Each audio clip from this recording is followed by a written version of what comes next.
Bueno, muy bien, buenos días a todos. Estamos en nuestra clase de hoy, previa a las elecciones, así que me alegro mucho que estemos todos juntos acá. Vamos a retomar un poco el tema que aún nos falta un pedacito de la semana pasada, estilo de vida, pero quiero que lo volvamos a revisar y que podamos identificar algunos puntos que son importantes antes de darlo por terminado. Así que nos vamos a enfocar hoy en el cierre de ese tema y probablemente hacer una pequeña introducción a los demás. Entonces, oficialmente, buenos días a todos. Qué gusto encontrármelos por acá de nuevo. Ya listos, prestos, dispuestos, ya nos estamos acercando al final del curso. Rapidísimo se fue el tiempo, así que a darle cierre a todas y cada uno de nuestros pendientes, ¿sí? Voy entonces a ubicarme en la presentación que teníamos la semana pasada.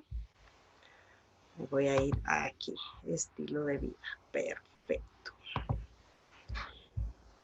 Y estamos con el tema de estilo de vida,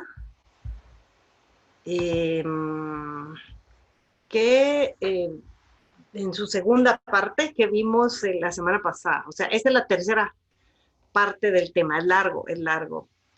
Mencionamos al inicio que hablar de estilo de vida es semejante a personalidad, pero es diferente. Y el tema, el término personalidad involucra el término temperamento y carácter. Y por eso es que tenemos que aclarar estos términos. Y al principio dijimos que temperamento iban a ser aquellos rasgos de nuestra personalidad que están conectados a cuestiones biológicas y que por lo tanto son susceptibles a ser heredadas. El carácter se refiere a aquellos rasgos de nuestra personalidad que están relacionados con cuestiones del entorno, cuestiones que nosotros hayamos aprendido, la cultura, la educación que hayamos recibido. Entonces hay rasgos en nuestra forma de ser que al final fueron transmitidos por cuestiones culturales o por cuestiones educativas o cualquier ejemplo que nos dieron nuestros padres, por ejemplo, y entonces son adquiridos, no venían con nosotros desde que nacemos, los aprendimos. Y entonces si tenemos ciertos rasgos de nuestra personalidad que son adquiridos, aprendidos, estamos hablando de rasgos de carácter. Y cuando hablamos de personalidad, ya es la unión del temperamento y carácter, cómo las cuestiones biológicas, genéticas, se unen con aquello que hemos aprendido y cómo se relacionan entre sí, da lugar a nuestra personalidad, que son características, como dice aquí, psicológicas que pasan a ser representativas nuestras, ¿verdad? Y el término estilo de vida se parece mucho al de personalidad, solo que el término estilo de vida incorpora un elemento más y es el de la creatividad, es decir, aquellos rasgos de nuestra forma de ser que nosotros incorporamos como resultado del uso de nuestra propia creatividad. No necesariamente son aprendidos de una cuestión cultural, no necesariamente los traemos de nacimiento, sino que nosotros mismos los hemos desarrollado. Y entonces el estilo de vida es un poco más amplio e incorpora estos rasgos de nuestra forma de ser, pero que son un tanto más creativos. Hablamos de diferentes tipos de temperamento, de acuerdo a la clasificación original: colérico, flemático, melancólico y sanguíneo. Colérico enfocado a metas, flemático enfocado a procesos, melancólico enfocado a emociones y sanguíneo enfocado a lo social.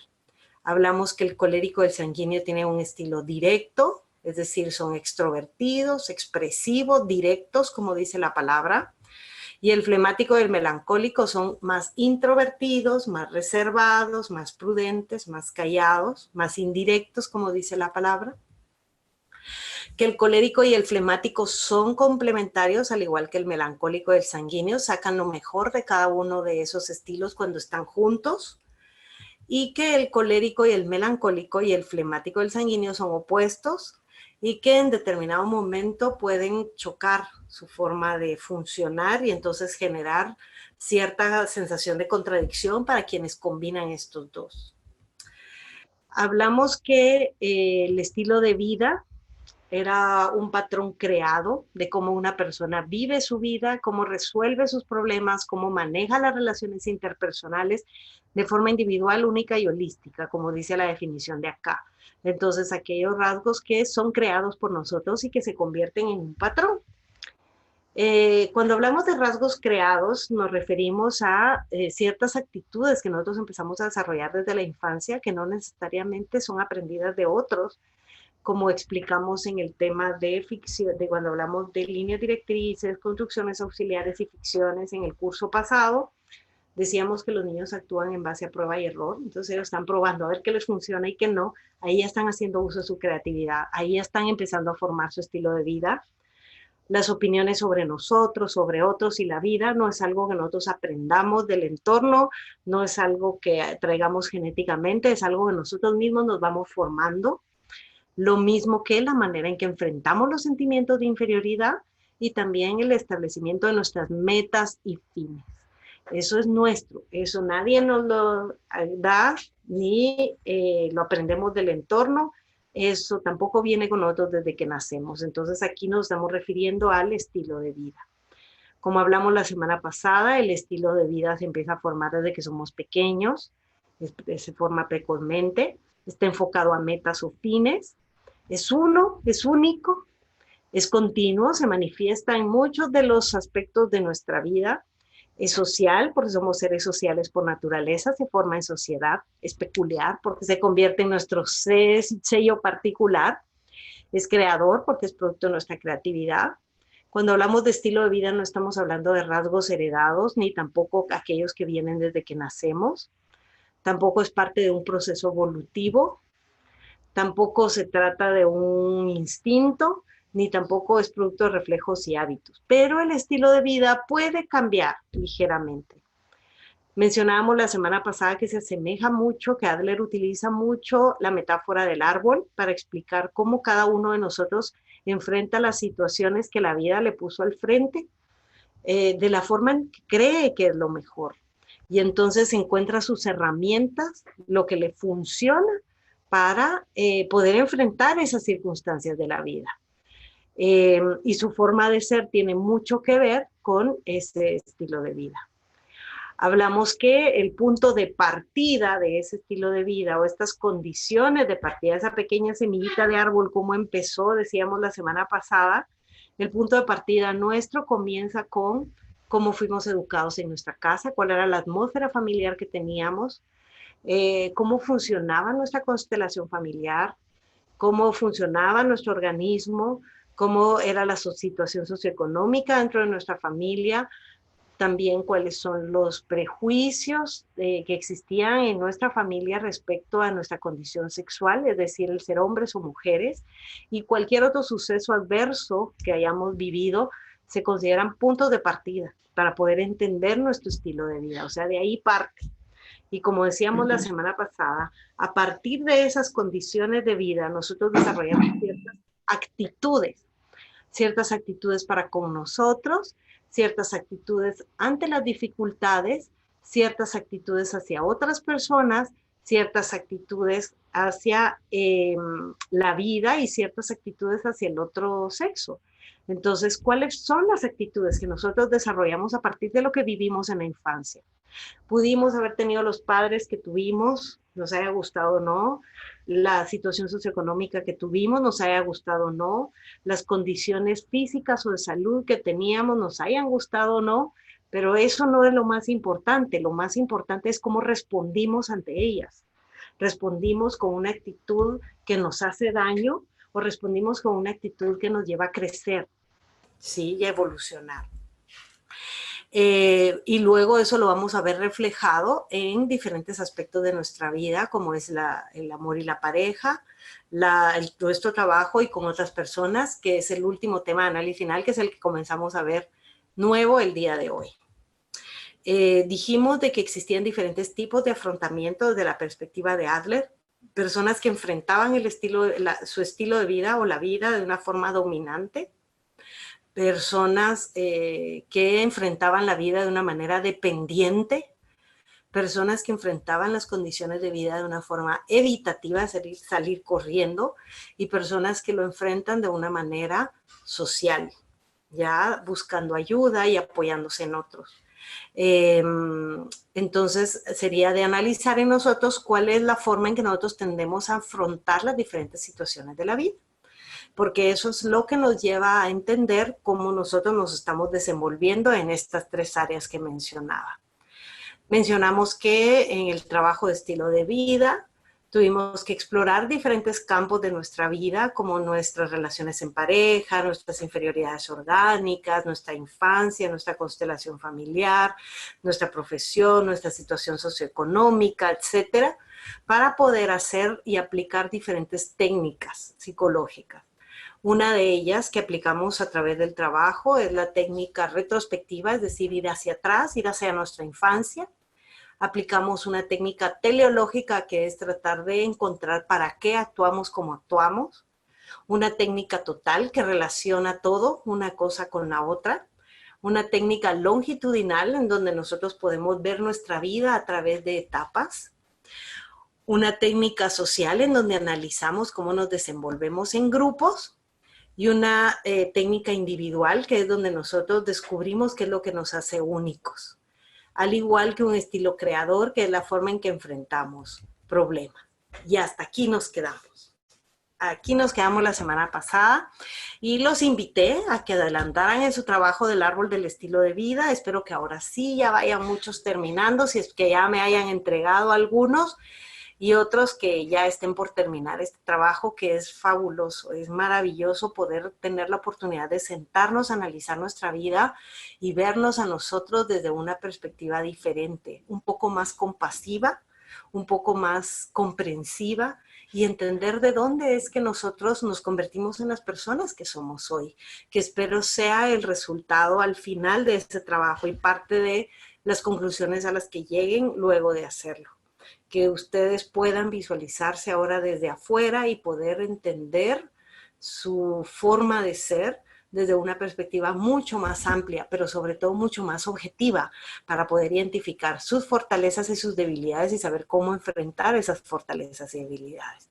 Entonces, quiero hacer un alto en este momento para ver si hay personas que tengan dudas relacionadas con el trabajo eh, e incluso respecto a alguno de los puntos que acabo de volver a retomar, para ver si todos han entendido bien este tema. Entonces, no sé, espera, me dicen dentro del chat si alguien tiene alguna duda, si se han entendido bien los conceptos. Si no, volvemos a regresar y vuelvo a revisar algunas de los temas que no hayan quedado claros,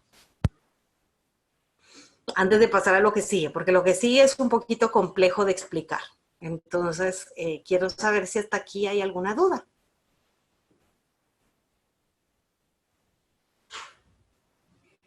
Gracias, Miguel.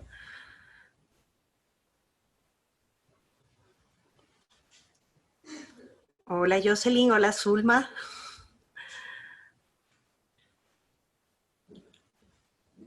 La teleológica, con mucho gusto, Iván. Hacer una exploración teleológica se refiere a poder analizar en nuestras conductas, no tanto por qué hacemos lo que hacemos, sino que para qué lo hacemos, qué conseguimos con actuar de esa manera. Entonces, cuando en el trabajo, por ejemplo, mientras usted haga el trabajo, se va a dar cuenta que va a tener que hacerse esa pregunta varias veces. ¿Y para qué hago o para qué yo actúo de esa forma? ¿Para qué dejo las cosas de última hora? ¿Para qué me pongo necio a veces? ¿Para qué me enojo en ocasiones con tal persona constantemente? ¿Para qué lo hago? Entonces, ¿será que lo que yo quiero es imponer lo que yo imponer mi forma de pensar, como decíamos aquí las diferentes, regreso aquí, ¿será que mi para qué es tener una actitud dominante frente a otros? ¿Será que mi para qué es salir corriendo? ¿Será que mi para qué es aferrarme a las personas? ¿Será que mi para qué es involucrarme con grupos? ¿Para qué hago lo que hago? Y es por eso que nosotros hacemos una exploración de tipo teleológica, cuando nos dejamos de preguntarnos tanto por qué hacemos lo que hacemos y empezamos a preguntarnos para qué estamos haciendo lo que estamos haciendo, para qué lo sostenemos. Eso sería hacer un análisis teleológico. También me preguntan por el holístico. ¿Qué significa la palabra holístico? Viene del griego holos, que significa todo. Y cuando nosotros hacemos un análisis de tipo holístico, relacionamos todo con todo. Entonces, al hacer el trabajo, se van a dar cuenta que ustedes van a tener que relacionar su infancia con su etapa adulta, van a tener que relacionar su etapa adulta con las actitudes que han tenido a lo largo de su vida. Esas actitudes, ¿de dónde es que salieron? ¿Será que hubo algo en mi infancia que en determinado momento influyó en mí para que yo respondiera de esa manera? Ver las cuestiones de una manera holística es entender el todo, entender una visión global de la situación que nosotros queremos entender. Darnos cuenta que siempre hay algo más grande, ¿sí? Dentro del cual esto que estamos analizando forma parte. Entonces, quiero analizar las diferencias que hay con mi pareja. Esas diferencias que hay en la pareja tienen un trasfondo más grande. Quizá el pasado de cada uno de ellos, quizá los valores que cada uno tiene, quizá las prioridades que cada quien tiene, quizá las necesidades, quizá la forma en que fuimos educados. O sea, darnos cuenta que siempre hay algo más grande detrás. Eso es entender las cosas de una manera holística. Y cuando ustedes hacen el trabajo de estilo de vida, se dan cuenta de que detrás de cada pequeño detallito hay algo mucho más grande y ahí ya están desarrollando una visión holística, que es lo que pretendo como parte de los objetivos del curso, de las habilidades que es importante que ustedes desarrollen. Detrás de los clientes que ustedes buscan y con los que ustedes trabajan hay una historia, y el poder tener una visión holística nos hace entender que hay elementos que a veces escapan a nosotros, pero eso no quiere decir que no estén allí, allí están y están influyendo en la negociación que ustedes están haciendo. Entonces, detrás de ustedes, de cada uno de ustedes como mis alumnos, yo puedo entender que hay una situación mucho más grande que tal vez yo no alcanzo a ver y a entender, pero existe. Y el reconocer que existe es tener una visión holística también. El saber que el hecho de que tengan a veces dificultades para entregar las tareas o que tengan algunos conceptos que a veces les cuesta entender, puedo pensar, sí, hay algo detrás que tal vez ahorita no lo veo, pero que existe. ¿Sí? Eso es tener una visión holística, ¿sí? Entonces, espero que le haya resuelto un poco la duda a Zulma respecto a esto del holismo. ¿Alguien más tiene alguna otra duda? ¿Sí? ¿Vamos bien hasta aquí? Muy bien. Al parecer ya estamos listos. Y gracias por preguntar, porque a veces hay otros que tienen las mismas dudas y dicen, es cierto, eso no lo había entendido, o quizá no se atreven a preguntar. Entonces, ya con esto ya podemos continuar. Muy bien. Vamos entonces a la siguiente parte. Analizar nuestro estilo de vida nos lleva a identificar ciertas conductas. Ya ustedes cuando hacen el trabajo de estilo de vida, identifican ciertos comportamientos repetitivos que ustedes tienen, sus líneas directrices, ¿sí? Y se dan cuenta que cada una de esas líneas directrices tienen un fin. Pero muchas veces no nos damos cuenta que esas conductas tienen un punto de partida. Y ese punto de partida de nuestras conductas recibe un nombre muy peculiar, y es el nombre de dolor primario. Es decir, todo lo que hacemos proviene o tiene algo que ver con nuestro dolor primario. ¿Qué es nuestro dolor primario? Créanme que explicarles esto que les voy a explicar ahora es difícil porque es muy subjetivo. Es muy difícil para mí, entonces, poder hacerles entender qué es el dolor primario del fin final ficticio. Y voy a utilizar todos los mecanismos que pueda para que ustedes me lo entiendan bien, ¿sí? Pero, y es por eso que si no lo han entendido, lo puedo repetir o reexplicar o tratar de volver a retomar las veces que sea necesario hasta que lo podamos entender.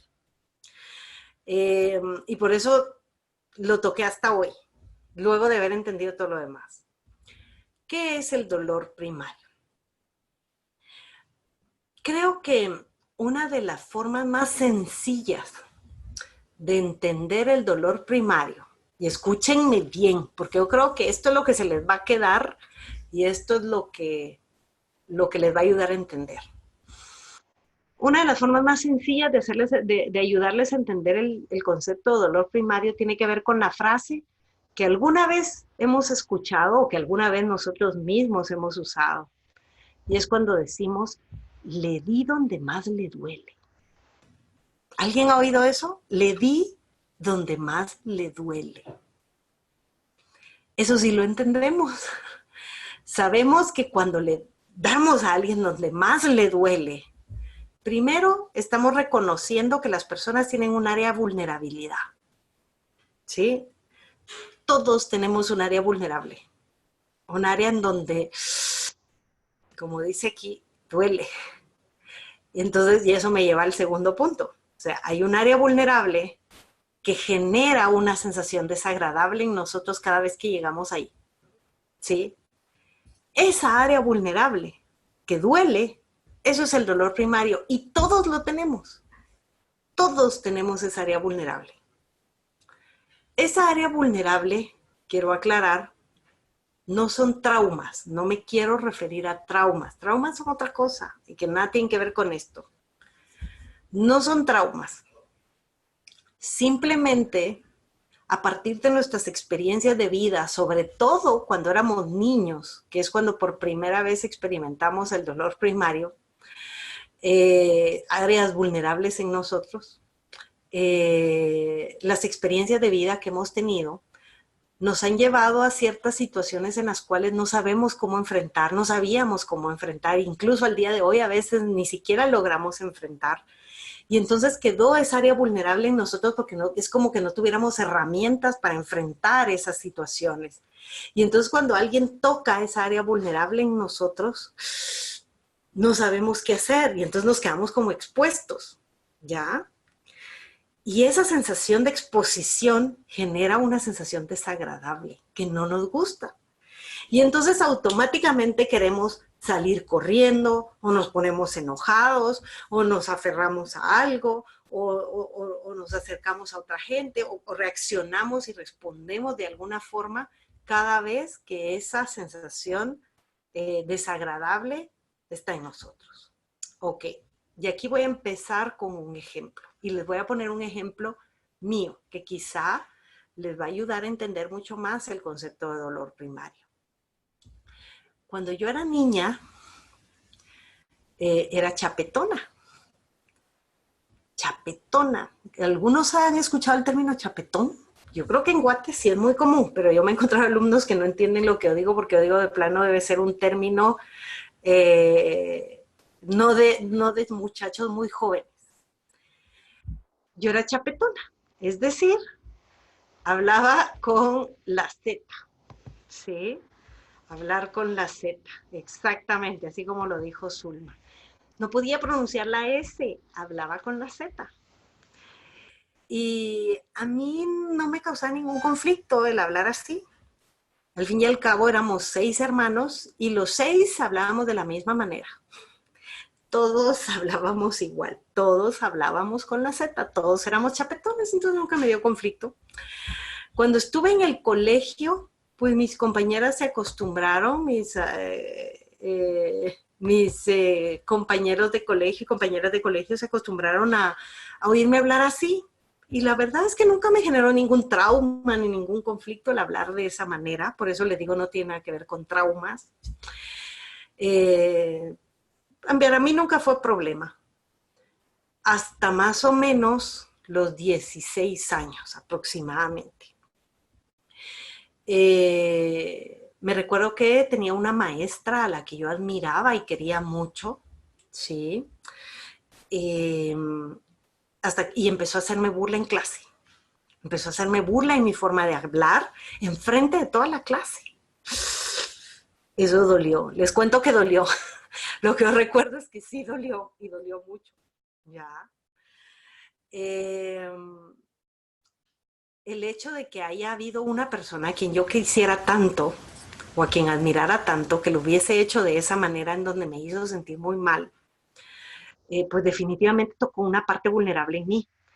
Y si ustedes se dan cuenta, no necesariamente fue el hecho de haberme hecho burla con la forma en que yo hablaba, fue quizá la forma en que lo hizo, el hecho de generar burla. ¿Qué tiene que ver eso con lo que yo había vivido atrás? Yo creo que cuando hablamos de constelación familiar, no sé si con ustedes lo comenté, creo que sí, pero no lo recuerdo bien. Yo era en ese momento, cuando voy a mi constelación familiar, era de la menor de 4 hermanos. Y mis hermanos me daban alguna diferencia de edad. Y por supuesto mis hermanos conmigo eran muy burlistas.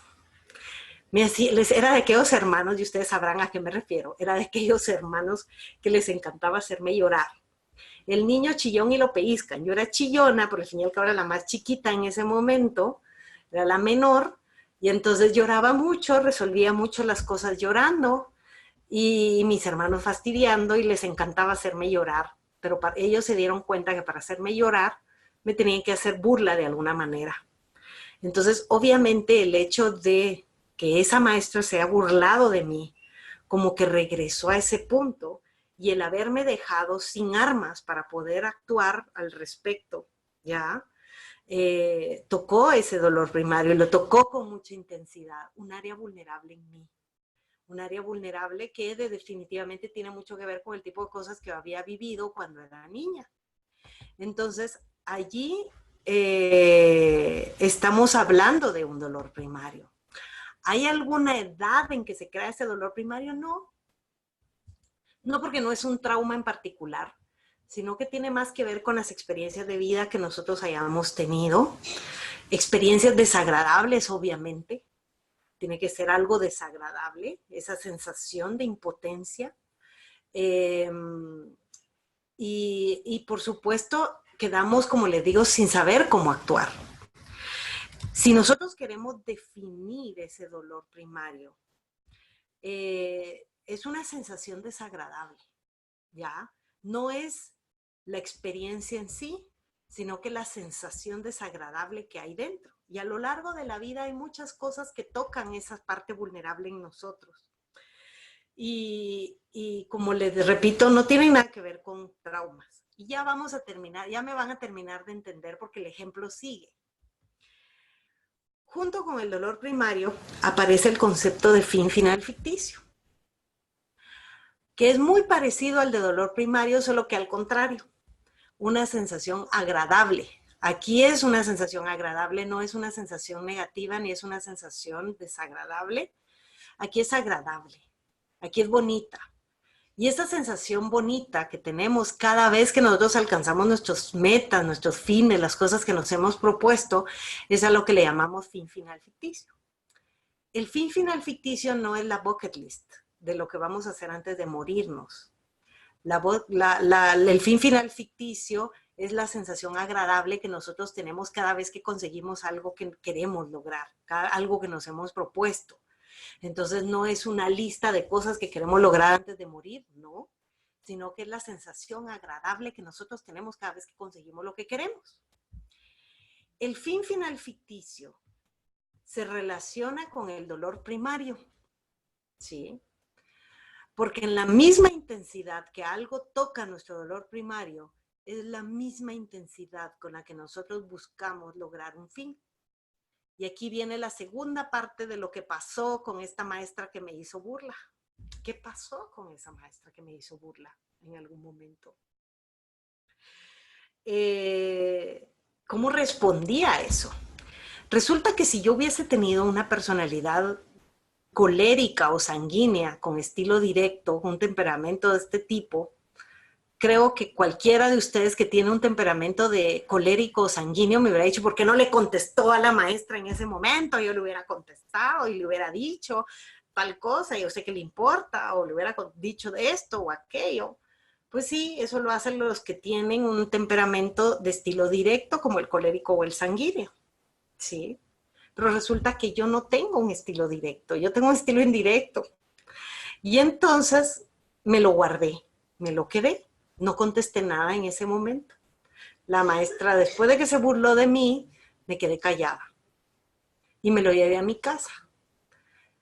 Por supuesto que le di 10,000 vueltas en mi cabeza como cualquiera de los que somos melancólicos o flemáticos, y los que son melancólicos o flemáticos me van a entender bien a qué me estoy refiriendo. Me lo llevé conmigo, pero fue tanto lo que tocó mi dolor primario que en cuestión de una semana yo ya estaba hablando bien, ¿sí?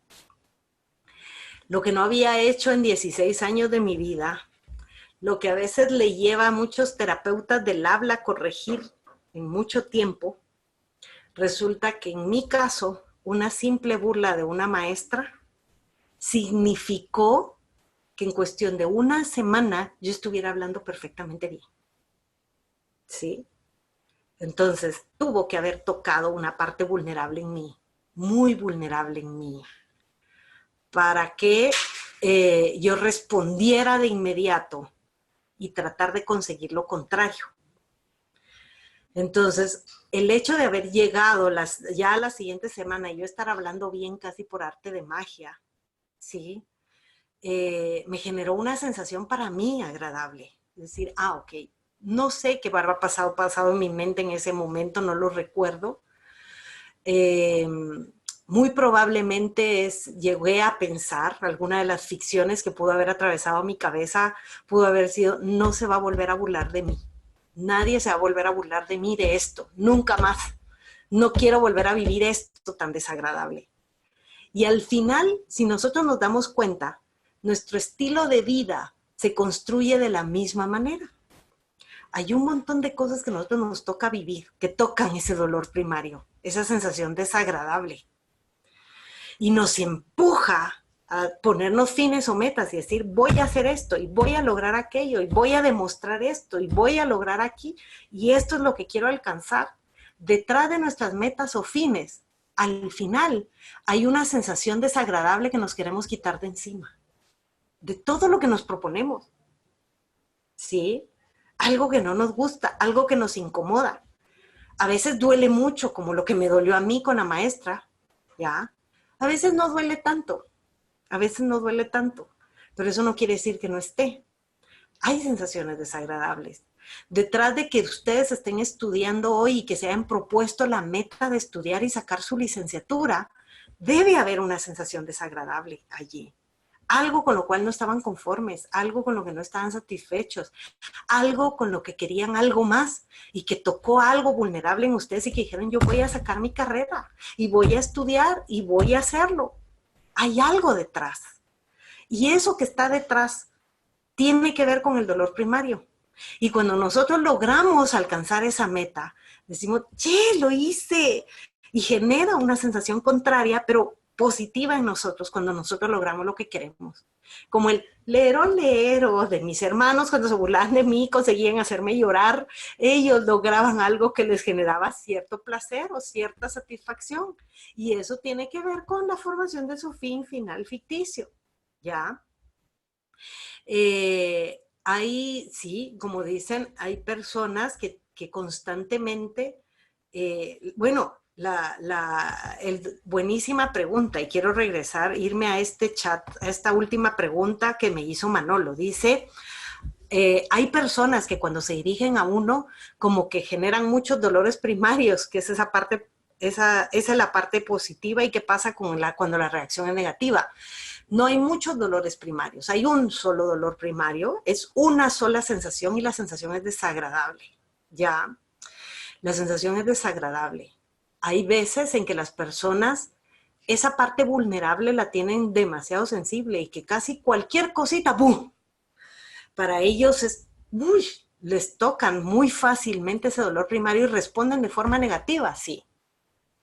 Definitivamente cuando yo analizo y veo los personajes que han destacado a nivel mundial, pensemos en Gandhi, pensemos en Juan Pablo II, pensemos en Hitler, pensemos en Madre Teresa, pensemos en X personajes que nosotros conozcamos a nivel mundial. Si nosotros analizamos en su infancia y en su vida hacia atrás, nos vamos a dar cuenta que tienen situaciones o han vivido situaciones muy fuertes. Muy probablemente la forma en que experimentan y viven el dolor primario es muy intenso y por eso necesitan destacar. Y así es como se logran los grandes santos, pero también los grandes Hitlers en el mundo. Entonces sí, o sea, el dolor primario no necesariamente genera conductas positivas. En mi caso y en el ejemplo que les puse, gracias a Dios respondí de una manera positiva, pero pude haber respondido de una manera negativa. Quizá quedarme con ese dolor y con esa sensación negativa y guardármela y acumular más, y quizá venir y agarrar una ametralladora y dispararle a mi maestra y a los compañeros de clase, como se ve en cuestiones en Estados Unidos, sobre todo, donde se ve más. Aquí sucede a otro nivel. Pero pude haber respondido así. Sí, hay personas que responden negativamente. Hay personas que responden positivamente a esa sensación negativa o a esa sensación, ese dolor primario. Eh, y mucha de la intensidad en que nosotros respondemos tiene que ver con qué tanto tocó el dolor primario y qué tanto no. Porque a veces lo toca suavecito y entonces a veces no nos damos cuenta que tocó el dolor primario. A veces lo toca con mucha intensidad y ahí sí nos percatamos, eso dolió. Y ahí es donde decimos, eso dolió. Entonces estamos tocando ese dolor primario. Entonces, y así nosotros podemos narrar muchas de las historias de nuestra vida en cuestiones en las cuales uno ha enfrentado ciertos momentos en donde la vida ha tocado ese dolor primario y que nosotros hemos respondido de forma positiva o negativa entre él y que al final se ha convertido en parte de nuestra forma de vivir, en nuestro estilo de vida. ¿Cómo es? Nuestro estilo de vida está en medio de estos dos puntos, si ustedes se dan cuenta, ¿sí? Al final, nuestro estilo de vida se mueve en medio de esa huida, ese escape, ese querer evitar ese dolor primario, esa parte vulnerable en nosotros, y la búsqueda constante de todos nuestros fines o metas tiene que ver con nuestro fin final ficticio. El fin final ficticio es como una forma de superación, sí. O sea, cuando nosotros obtenemos o logramos ese espacio de superación, al final la sensación que está detrás es el fin final ficticio, es decir, yes, lo logré. La sensación. Quiero aclarar, el dolor primario del fin final ficticio es una sensación. Uno es sensación desagradable y el otro es sensación agradable. ¿Sí? Cada vez que conseguimos o superamos algo en nuestra vida, sentimos esa sensación agradable que es el fin final ficticio, la sensación que está detrás. Sí tiene que ver con la superación, porque cada vez que nosotros logramos una meta, se hace presente esa sensación agradable a la que le vamos a llamar fin final ficticio. Es simplemente una sensación. Y al final, como les decía, todo nuestro estilo de vida se mueve en medio de ellos dos, ¿sí? Se mueve en medio de estos dos puntos, el fin final ficticio y el dolor primario. Entonces, analizar nuestro estilo de vida. ¿Por qué ponernos en el trabajo de analizar nuestro estilo de vida? Yo sé que el trabajo del árbol del estilo de vida no es un trabajo fácil. Creo que se los dije desde el principio cuando hablé de las tareas. No es un trabajo fácil. Es un trabajo que va a tocar muchas veces nuestro dolor primario, esa parte vulnerable en nosotros. Pero también esperaría que a partir de ese tocar esa parte vulnerable en nosotros, seamos lo suficientemente objetivos para entender qué pasó en nuestra vida y poder darle un enfoque diferente a lo que hacemos. Siempre pueden ser las cosas diferentes, decía Adler.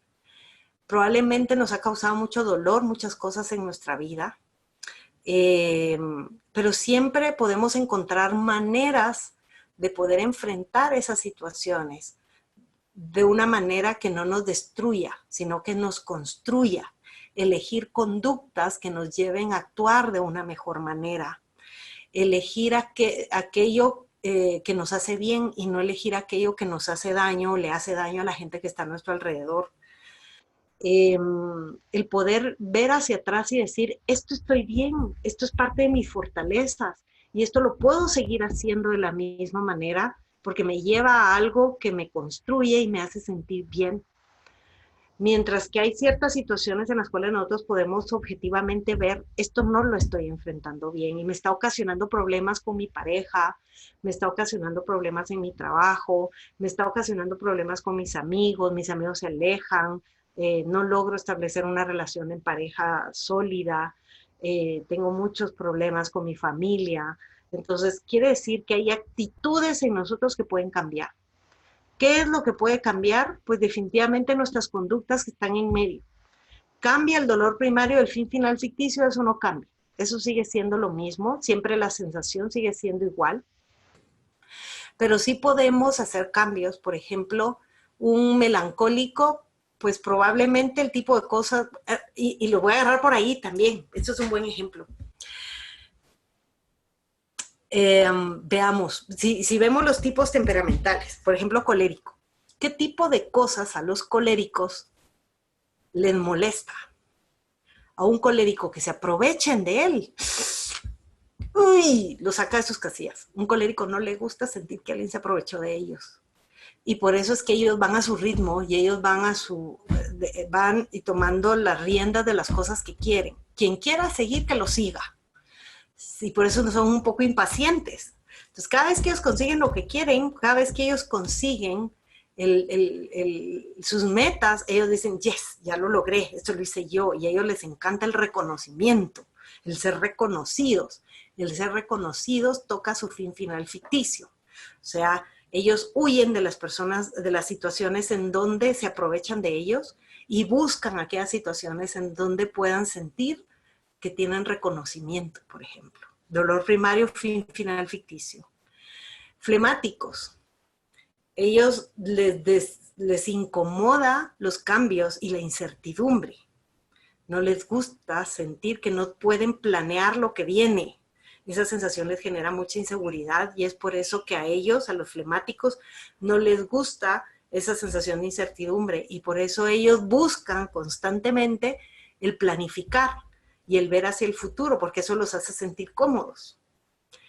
El melancólico les duele la crítica, no les gusta que los critiquen. Por eso ellos buscan constantemente ser perfeccionistas y hacer las cosas con todos los detalles posibles, porque el hecho de sentir que lo han hecho bien les genera una sensación agradable. Los sanguíneos, a los sanguíneos les duele el rechazo. Rechacen a un sanguíneo y a ellos no les gusta sentirse rechazados. Ellos no saben lidiar con el rechazo y por eso ellos constantemente buscan agradar. Entonces, así les pongo ese ejemplo para que vean cómo nuestro estilo de vida se mueve en medio de estos dos puntos. ¿Ya? ¿Qué podemos cambiar?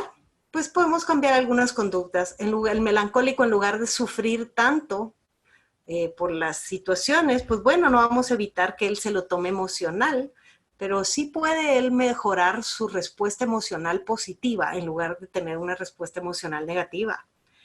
El sanguíneo probablemente va a seguir siendo social, pero puede mejorar en tratar de ocuparse un poco más de tener cuidado con cumplir con lo que se ha comprometido. El colérico probablemente no va a dejar de ser directivo, pero probablemente va a aprender a desarrollar un poco más de paciencia para poder lidiar mejor con esto. Entonces se trata de podar las ramas de nuestro árbol en donde creemos que es necesario para que salgan brotes nuevos, frescos, sin plagas, ¿ya? Y podamos desenvolvernos en nuestra vida de una mejor manera. Y al final ese es el objetivo de hacer esa tarea, ¿ya? Me pregunta Manolo, ¿cuál es la diferencia entre un colérico y un sanguíneo? El colérico, lo que le importa más es el logro de objetivos y metas, ¿sí? De una manera determinante e incluso impulsiva en ocasiones. En cambio, impositiva. En cambio, el sanguíneo es sociable. Él es extrovertido, pero él es sociable, molestón, dice lo que piensa, pero todo mucho es a son de broma, todo es alegría, todo es ser buena gente, todo es ser amable, dice, como le digo, sí expresa todo lo que piensa y es extrovertido, pero no necesariamente con un enfoque a metas. Él lo que está buscando siempre es relacionarse con otros, ya está rodeado de gente, el sanguíneo. Sí es directo, va a decir las cosas de frente, pero todo mucho más son de broma, ¿ya? Eh, es la diferencia entre ambos, sí, son muy diferentes entre sí. Los dos tienen un estilo directo porque los dos son honestos, todos son abiertos y dicen las cosas de frente, pero uno lo dice más de una manera firme y enfocada hacia el logro y el objetivo, y el otro lo dice de un tono social, en una manera social, ¿sí? Esa es la diferencia, Manolo. ¿Alguna otra duda?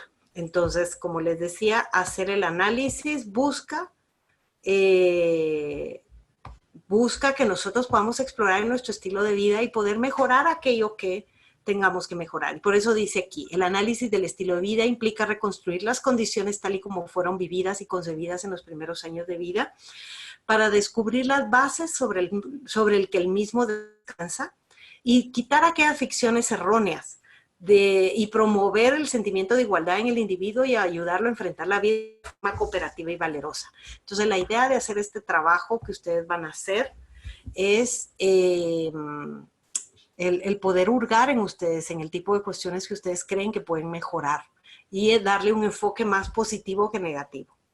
Iván pregunta, ¿cómo reaccionaría una persona flemática hacia su dolor primario?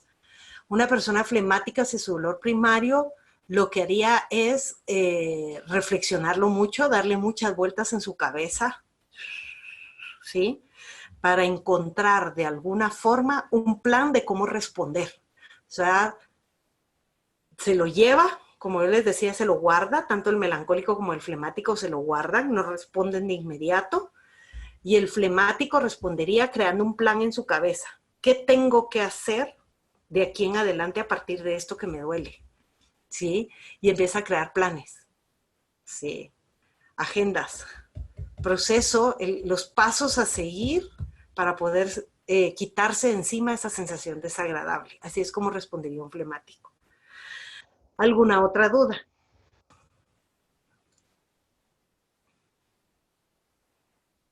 ¿Sí?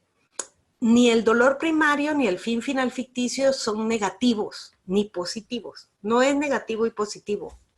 Y eso es algo muy importante que tenemos que ver. El dolor primario del fin final ficticio es solo un sentir. ¿Cómo nos sentimos?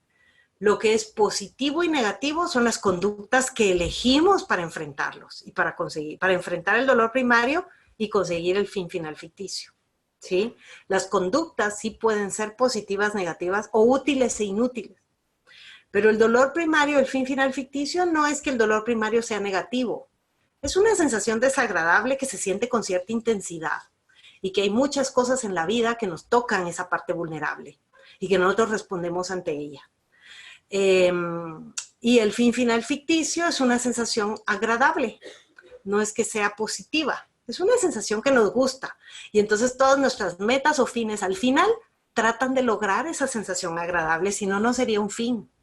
Si nosotros nos proponemos algo, genera una sensación agradable y ahí está el fin final ficticio, esa sensación agradable que al final buscamos. Ok, Manolo pregunta, ¿qué pasa si uno no logra recordar lo acontecido durante los primeros años de vida? No necesariamente tenemos que recordar algo de los primeros años de vida. Cuando nosotros éramos muy pequeños, la mayoría de personas no recordamos nada antes de los 5 años, y es porque no teníamos uso del lenguaje. Usualmente los recuerdos tienden a relacionarse con el lenguaje. Antes de los 5 años, aunque ya expresábamos cosas con palabras, estamos aprendiendo esa forma de comunicarnos y todavía no almacenábamos de esa manera. Entonces muchas de nuestras memorias de esa etapa no están con palabras y queremos evocarlo con palabras, entonces no se puede. Quiere decir que no hay recuerdos, pero los recuerdos son más emocionales, los recuerdos son más de experiencia, son kinestésicos, les decimos nosotros, es decir, de tocar, de hacer, de sentir. No son recuerdos con palabras y por eso nos cuesta recordar algo. No necesariamente tenemos que recordar algo para tener un dolor primario. Como les digo, no es un trauma, sino que a lo que me refiero cuando dice allí a los 6 años de vida, antes de los 6 años de vida, es reconocer que tuvimos experiencias que probablemente no fueron agradables en esa etapa y que por primera vez pudimos experimentar sensaciones de vulnerabilidad cuando éramos niños, ¿sí? No recordemos, no quiere decir que no exista, sí existe, y no pasa nada si no recordamos. Lo que vale es el sentir que tenemos respecto a esa etapa de nuestra vida. ¿Lo recordamos bien? O por lo menos al evocar esa parte de nuestra vida, ¿hay una sensación agradable o hay sensaciones desagradables? Al analizar la forma en que nuestros papás nos educaban, decir, ok, si nos agarraban a cinchazos y eso debió de haber sido para un niño pequeño algo muy fuerte. Eso, el hecho de ser el único niño en casa, eso pudo haber tenido un área de vulnerabilidad en nosotros. Entonces, el analizar el contexto en el que crecimos, y para eso nos ayuda a hacer el trabajo del árbol del estilo de vida, el haber crecido en una condición socioeconómica pobre, pudo haber generado cierta vulnerabilidad en nosotros, y entonces decir, ay, con razón yo soy guardón, con razón yo soy de esta manera, y entonces entender cómo nosotros funcionamos hoy siendo adultos. Quizá haya algo en esa etapa de nuestra vida que aunque no recordemos, sí tiene que ver con alguna cuestión que nosotros tengamos hoy por hoy, alguna conducta, alguna actitud que nosotros tengamos hoy por hoy, ¿sí? O lo que nos cuentan cuando nosotros éramos pequeños y cómo respondíamos ante eso y el ponernos en los zapatos de ese niño. Por eso en el trabajo les dice, póngase en el zapato del niño. ¿Qué creen que vivió ese niño? ¿Cómo creen que se sentía ese niño o esa niña viviendo en las condiciones que a ustedes les tocó vivir? Eso los lleva a ustedes a entender cómo funcionan hoy por hoy. ¿Sí? Ok, ya me extendí más de la hora, no me había dado cuenta. Les mando un gran abrazo, espero hayamos comprendido bien todo esto y haciendo el trabajo del árbol del estilo de vida se van a dar cuenta que, que tiene mucho sentido todo esto que estamos analizando y les va a ayudar a entenderse mucho mejor. Les mando un abrazo, que tengan feliz fin de semana y a votar, no van a dejar de ir a votar, por favor. Nos vemos, adiós.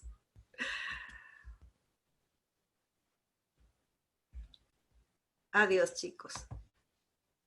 Feliz fin de semana.